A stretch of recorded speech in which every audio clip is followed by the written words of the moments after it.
निर्दलीय सांसद नवनीत राणा की तरफ से भी इस वक्त एक बड़ा बयान सामने आया है। नवनीत राणा ने कहा है कि संकट को जल्द से जल्द खत्म होना चाहिए। ये बड़ी बात निकल कर आई है। महाराष्ट्र सियासी संकट पर नवनीत राणा का बयान सामने आया है और ये कहा है कि ये संकट जल्द से जल्द खत्म होना चाहिए। महाराष्ट्र संकट जल्द से जल्द खत्म होना चाहिए। नवनीत राणा आप सभी को याद होगा, अमरावती से सांसद, और ये कहा कि महाराष्ट्र के एमएलए हालात खराब कर रहे हैं। नवनीत राणा हाल फिलहाल में कई बार सुर्खियों में रही थी, लेकिन अब इस सियासी संकट को देखते हुए उनका बड़ा बयान कि 2.5 साल से महाराष्ट्र को हम डूबते हुए देख रहे हैं।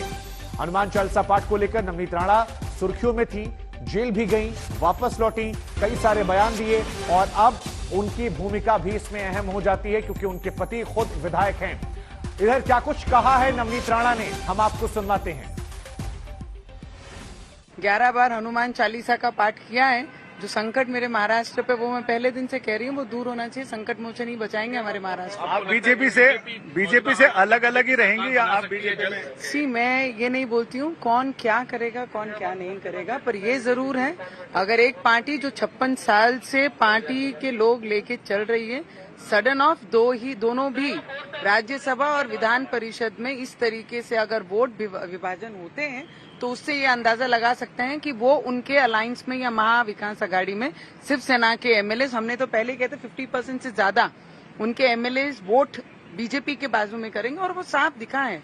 5वीं सीट पे जहां पर विधानसभा में 4-5 वोट भी जहां नहीं थे बीजेपी के पास, उनके पास मेजर आके उनका कैंडिडेट जीत जाता है। तो इससे ये अंदाज लग सकता है कि उनके भी विधायकों को किस बाजू में ज्यादा इंटरेस्ट है, ना कि उद्धव ठाकरे के नेतृत्व में उनको इंटरेस्ट है। आपको लगता है शिवसेना में? आपको लगता है कि संजय, मैं यही बोलूंगी, संकट मोचन हमारा महाराष्ट्र का संकट दूर। शिवसेना में 2 पार्ट होता दिख रहा है आपको?